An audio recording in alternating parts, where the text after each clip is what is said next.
Good morning बच्चों। Class BSc second year और BSc BEd first year के लिए फिजिकल केमिस्ट्री का टॉपिक फेज इक्विलिब्रियम चल रहा है, जिसके पार्ट नंबर 9 तक हमने कर लिया था। आज हम पार्ट नंबर 10 की बात कर रहे हैं। लास्ट क्लास में हमने बात की थी आंशिक रूप से विलयशील द्रव को हमने शुरू किया था। हम दोनों ही कंपोनेंट द्रव के रूप में ले रहे हैं और इन दोनों कंपोनेंट के अंदर जब इन दोनों को आपस में मिलाते हैं तो ये आंशिक विलयशील होते हैं, यानी कि इनके अंदर टेम्परेचर बढ़ाते हुए या घटाते हुए एक बिंदु ऐसा आता है जहाँ पर ये दोनों द्रव पदार्थ एक दूसरे में विलयशील हो जाते हैं। दो परत की जगह एक परत बन जाती है, दो सतह की जगह एक सतह आ जाती है और इस प्रकार के द्रवों को नाम दिया हमने आंशिक रूप से विलयशील द्रव। और जो टेम्परेचर है उसको क्रांतिक विलयन ताप नाम दे दिया हमने। तो क्रांतिक विलयन ताप उच्च भी हो सकता है, निम्न भी हो सकता है। जब क्रांतिक विलयन ताप ज़्यादा होगा तो उसे उच्च क्रांतिक विलयन ताप वाले तंत्र बोल दिया जाएगा, और अगर टेम्परेचर कम होगा तो उसे निम्न क्रांतिक विलयन ताप वाले तंत्र बोल दिया जाएगा। तो हमने उच्च क्रांतिक विलयन ताप वाले तंत्र की शुरुआत की थी। ये हमारा बीच में रह गया था लास्ट क्लास में, इसको करते हैं अभी। तो उच्च क्रांतिक विलयन ताप वाले तंत्र के अंदर हमने एनिलीन हेक्सेन तंत्र को एग्जाम्पल के रूप में लिया। एनिलीन और हेक्सेन दोनों को मिलाकर के एक सिस्टम बनाया, इसका फेज डायग्राम बनाया हमने। एनिलीन व हेक्सेन दोनों ही द्रव पदार्थ हैं और दोनों को मिलाते हैं तो इनकी पृथक पृथक सतह बनती है और एक निश्चित टेम्परेचर पर जा कर के ये दोनों सतह आपस में मिल जाती हैं और वो टेम्परेचर उच्च टेम्परेचर होता है, इसलिए उस क्रांतिक विलयन ताप वाले तंत्र बोला जाएगा। ये एनिलीन और हेक्सेन का सिस्टम है। यहाँ 0% हेक्सेन है और 100% एनिलीन है। यहाँ 0% एनिलीन 100% हेक्सेन है। ए बिंदु है जो एनिलीन को शो कर रहा है या S1 से शो करते हैं और बी बिंदु हेक्सेन को शो कर रहा है। ठीक है, दोनों को मिलाते जाते हैं और बक्कर आगे की ओर बढ़ते जाते हैं और एक बिंदु C ऐसा बिंदु आता है जहाँ पर दोनों सतहें आपस में मिल जाती हैं और उस टेम्परेचर का मान है 59.6 डिग्री सेंटीग्रेड टेम्परेचर। और 59.6 डिग्री सेंटीग्रेड टेम्परेचर पर ये दोनों आपस में पूरी तरह से मिल जाते हैं, इनकी कोई पृथक सतह दिखाई नहीं देती। अगर इससे टेम्परेचर नीचे कर दिया जाए या इससे टेम्परेचर ऊपर कर दिया जाएगा तो ये दोनों एक दूसरे की पृथक सतह बना लेंगे। यहाँ पर हम कुछ बक्करों की बात करते हैं। सबसे पहले Bakkar S1C Bakkar.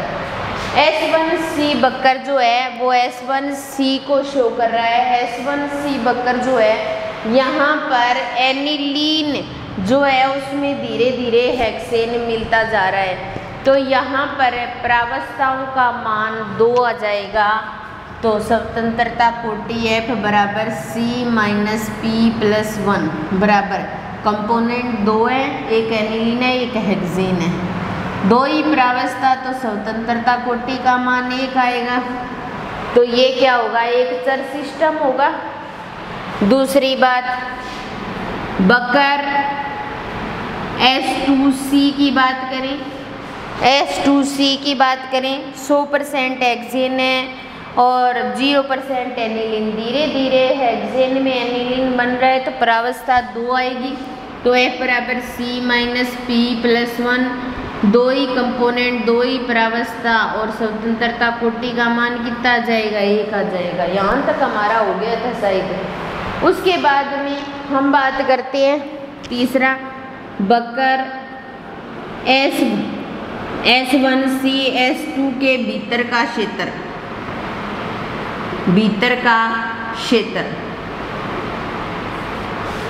S1C S2 के भीतर का क्षेत्र। इस क्षेत्र के अंदर हम क्या करते हैं, हमें बिंदु Q पर कुछ ज्ञात करना है तो क्षैतिज रेखा वर्टिकल लाइंस खींच लेते हैं और इन रेखाओं को टाई रेखा बोला जाता है। जैसे हमें क्या करना है, P की मात्रा ज्ञात करनी है या हमें Q की मात्रा ज्ञात करनी है, हमें P की मात्रा ज्ञात करनी है या फिर हमें Q की नहीं, R की मात्रा ज्ञात करनी है, PQR। तो P की मात्रा ज्ञात करनी है या R की मात्रा ज्ञात करनी है, तो ये तो किसके बराबर हो जाएगा, QR की दूरी के। और अगर हमें R की मात्रा ज्ञात करनी है तो ये PQ की दूरी के बराबर हो जाएगा। तो इस फॉर्मूले के द्वारा हम क्या कर सकते हैं, इस क्षेत्र से संबंधित चर्चा कर सकते हैं। उसके बाद में नेक्स्ट वक्र जो आता है वो हमारा आता है S1C S2 के बाहर का क्षेत्र,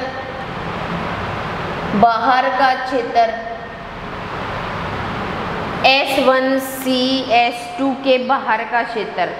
ये जो हमारा एरिया है, इस एरिया से बाहर का क्षेत्र, इस एरिया से बाहर का क्षेत्र होगा तो हमें दोनों कंपोनेंट की आवश्यकता पड़ेगी। तो इसके बाहर हम प्रावस्था को अगर 1 मान ले तो F बराबर C minus P plus 2 minus 1 plus 1। तो यहाँ पर F का मान 2 आ जाएगा क्योंकि हमें दोनों तरफ की आवश्यकता पड़ेगी। इसके बाहर के क्षेत्र में हमें संगठन भी देखना पड़ेगा और हमें टेम्परेचर भी देखना पड़ेगा। उसके बाद में एक हमारा रह गया बिंदु C।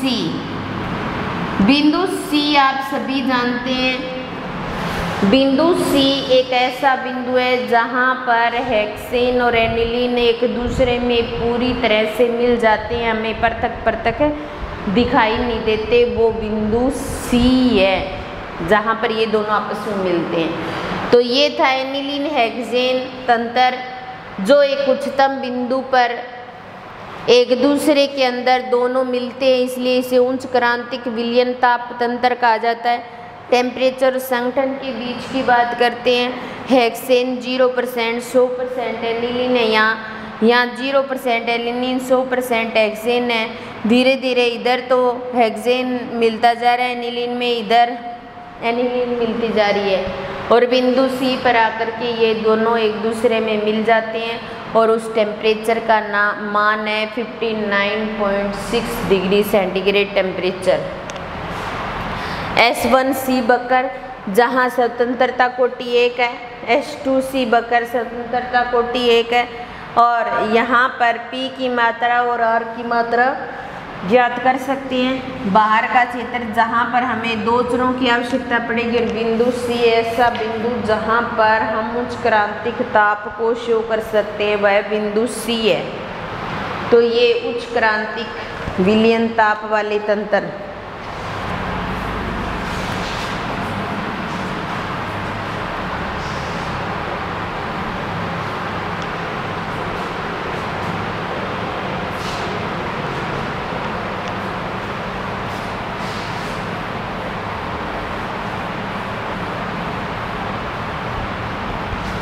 उच्च क्रांतिक विलयन ताप वाले तंत्र के पश्चात नेक्स्ट आता है निम्न क्रांतिक विलयन ताप वाले तंत्र।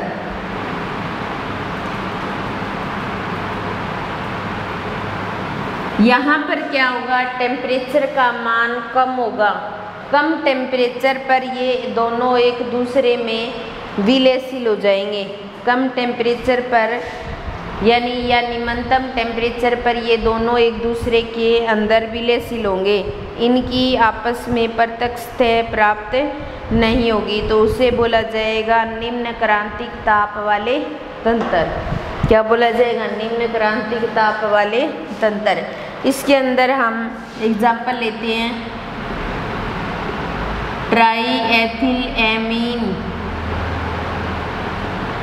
ट्राईएथिलएमीन जल तंत्र।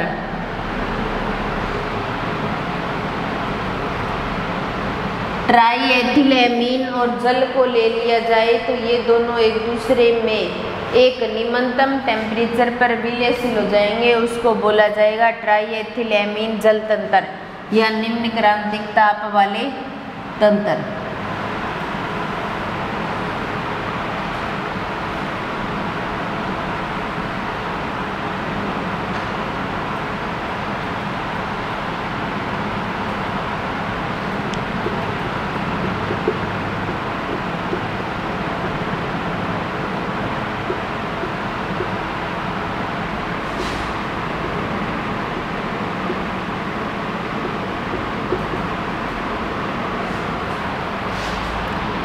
ये हमारा ट्राईएथिलएमीन जल तंत्र, जिसके अंदर हमने बात की ए और बी बिंदु की, यानी ए और बी बिंदु यहाँ पर हमें पृथक सतह दिखाई देती हैं, अलग अलग सतह दिखाई दे रही है।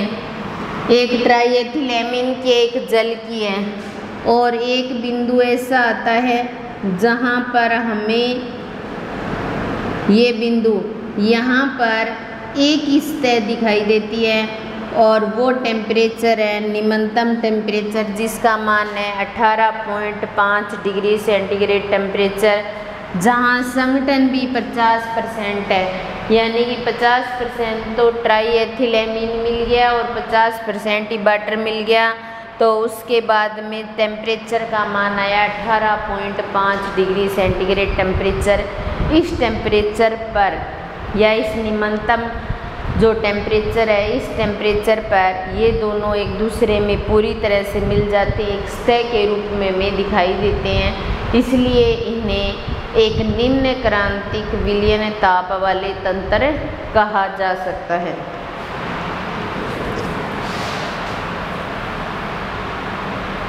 अब देखो, एक निम्न भी प्राप्त हो गया हमें, एक उच्च भी प्राप्त हो गया, लेकिन अभी भी हमारा एक सिस्टम बाकी है। आंशिक रूप से विलयशील द्रव के अंदर एक सिस्टम अभी भी हम करने वाले हैं, जो निम्नतम टेम्परेचर को भी शो करेगा और उच्चतम टेम्परेचर को भी शो करेगा। तो इसका तीसरा प्रकार है निम्न व उच्च। निम्न व उच्च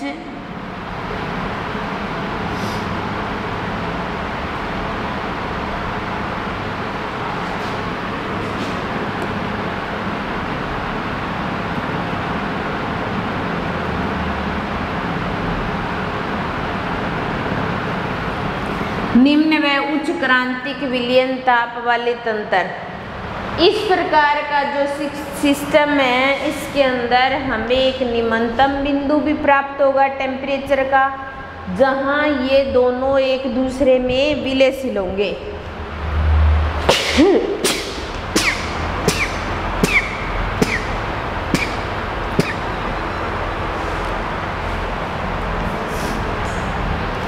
हम बात कर रहे थे निम्न व उच्च क्रांतिक टेम्परेचर वाले तंत्र की।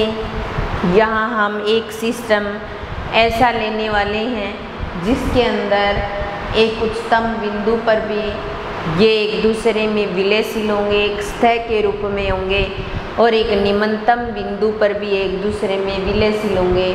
तो इसलिए इसको निम्न व उच्च क्रांतिक टेम्परेचर वाले तंत्र कहा जा सकता है। इसके अंदर जो तंत्र हम काम में लेंगे वो एग्जाम्पल के रूप में है निकोटीन जल तंत्र।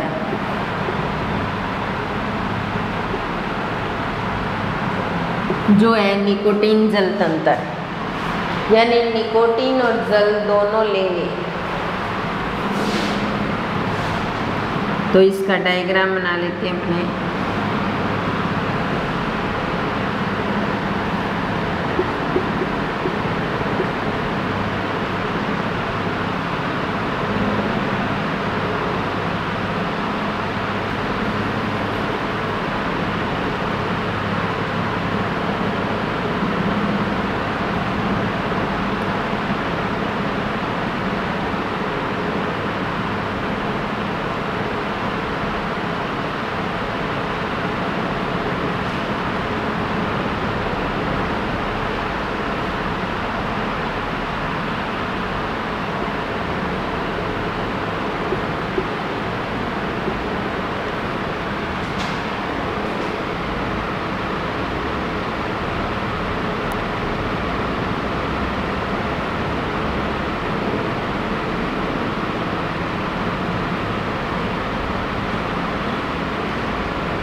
ये हमारा है निकोटीन जल तंत्र। निकोटीन जल तंत्र के अंदर क्या है, निकोटीन और जल को मिलाते हैं हम, और मिलाने के पश्चात एक निम्नतम बिंदु आता है 60 डिग्री सेंटीग्रेड टेम्परेचर, और 60 डिग्री सेंटीग्रेड टेम्परेचर पर ये दोनों एक दूसरे में विलयशील होते हैं। हम उन दोनों को मिला करके 60 डिग्री सेंटीग्रेड टेम्परेचर के आसपास टेम्परेचर करते हैं ना, तो दोनों एक दूसरे में मिल जाते हैं। फिर अपने धीरे धीरे टेम्परेचर बढ़ाएंगे।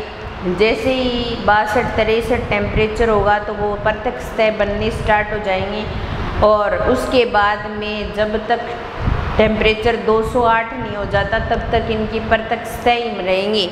208 डिग्री सेंटीग्रेड टेम्परेचर नहीं होता तब तक निकोटीन और जल तंत्र की प्रत्यक्ष सतह की फॉर्म में रहेंगे, और जैसे ही 208 डिग्री सेंटीग्रेड टेम्परेचर के आसपास अपने पहुंचेंगे वैसे ही इन दोनों की एक ही सतह बन जाएगी।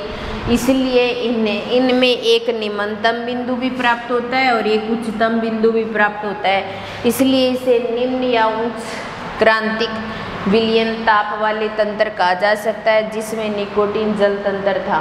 इसके साथ ही हमारे जो आंशिक रूप से जो विलयशील द्रव थे उनके 3 प्रकार, ये तीनों प्रकार खत्म हो चुके हैं, समाप्त हो चुका है ये टॉपिक।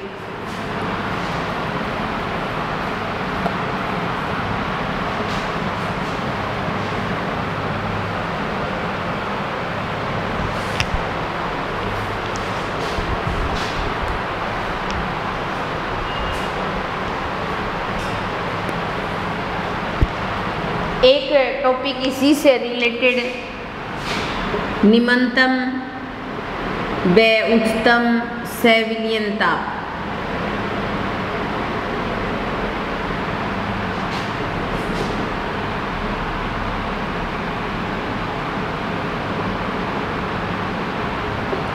इसी टॉपिक से रिलेटेड निम्नतम व उच्चतम सविलयन ताप का मतलब क्या है?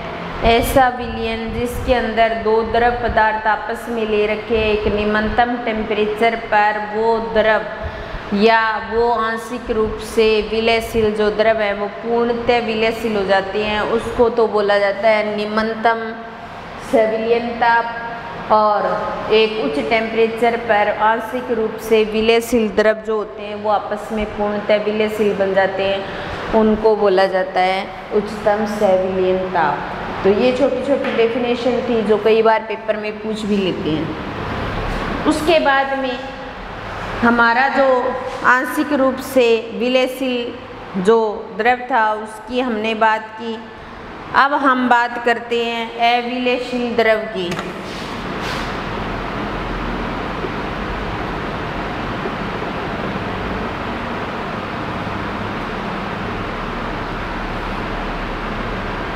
अविलयशील द्रव नाम से स्पष्ट हो रहा है जो आपस में विलयशील ना हो, जो आपस में अविलयशील हो वो अविलयशील द्रव होते हैं, या अमिश्रणीय द्रव जिन्हें एक दूसरे के अंदर अगर मिलाया जाए तो उनमें से कोई भी द्रव दूसरे द्रव के गुणों को प्रभावित नहीं कर सकता, ना ही वो उसके अंदर विलयशील होता है और ना ही वो पूरी आंशिक रूप से विलयशील होते हैं। इसलिए इन्हें ऐसे द्रवों को अविलयशील द्रव कहा जाता है। हमने सॉल्यूशन वाले चैप्टर के अंदर पढ़ा भी था राउल्ट के नियम से संबंधित बात, वहाँ पर हमने अविलयशील द्रव की बात की थी। और प्रत्येक द्रव का अपना अपना वाष्प दाब होता है और प्रत्येक द्रव के मोल्स जो होते हैं वो अपने अपने होते हैं। तो जैसे हमारे पास में जो 2 द्रव पदार्थ है, इनके दोनों द्रव पदार्थों के जो वाष्प दाब है वो टोटल वाष्प दाब के बराबर होता है। PA0 और PB0 टोटल जो P है उसके बराबर होते हैं। और वाष्प दाब के जो अवयव हैं, वाष्प दाब के अवयव जो हैं वो A और B हैं। क्या हैं? A और B हैं। इनके जो मोल होंगे वो क्या हो जाएंगे? Na व Nb मोल हो जाएंगे। ठीक है, इनके जो मोल होंगे वो Na और Nb हो जाएंगे। तो Na बटा में Nb किसके बराबर होता है? Pa नोट और Pb नोट के बराबर होंगे। तो Na किसके बराबर हो जाएगा? Wa बटा में Ma के बराबर, क्योंकि Na क्या है? A के मोल और Wa जो है वो है A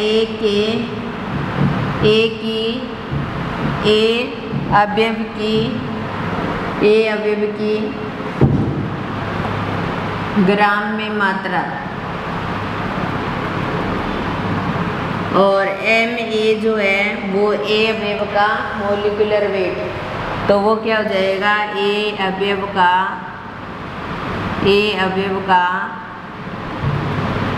मूलर द्रव्यमान या मोलिकुलर वेट बोल सकते हैं। Nb किसके बराबर हो जाएगा? Wa बटा में Wb बटा में Mb के बराबर। तो Nb क्या है? B के मोल और Wb है B अवयव की ग्राम में मात्रा।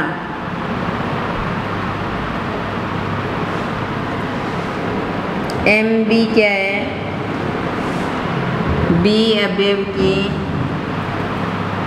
अवयव का मूलर द्रव्यमान।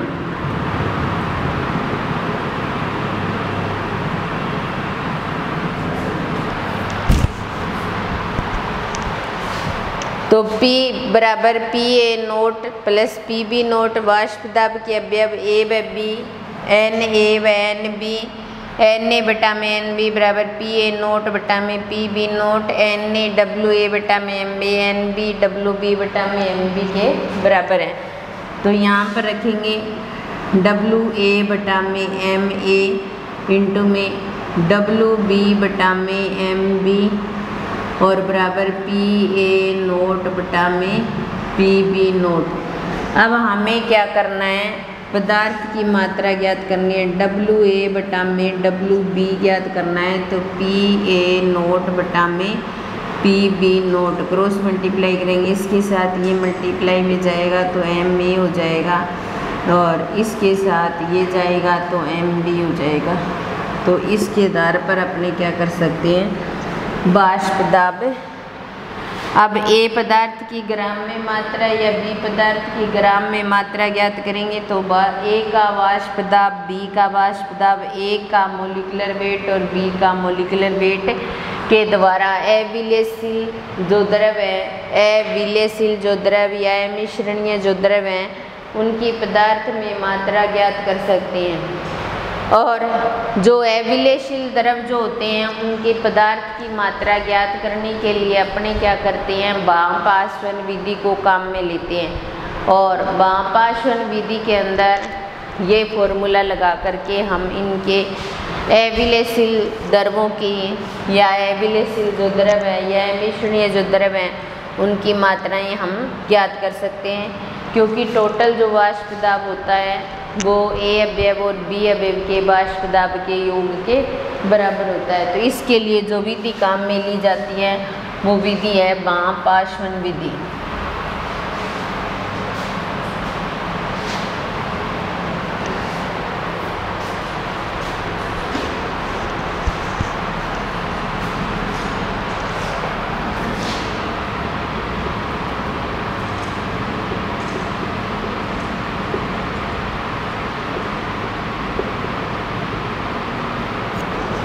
बाम-पासवन विधि, इस विधि को अपने क्या करते हैं? काम में लेते हैं और अपने जैसे ही मान लो अविलेयशील द्रवों की बात आती है तो हम इस विधि को काम में लेकर के और उन अविलेयशील द्रवों को ज्ञात कर सकते हैं। तो पहले इसका डायग्राम मैं काफ़ी बड़ा सा वो बनाती हूँ मैं।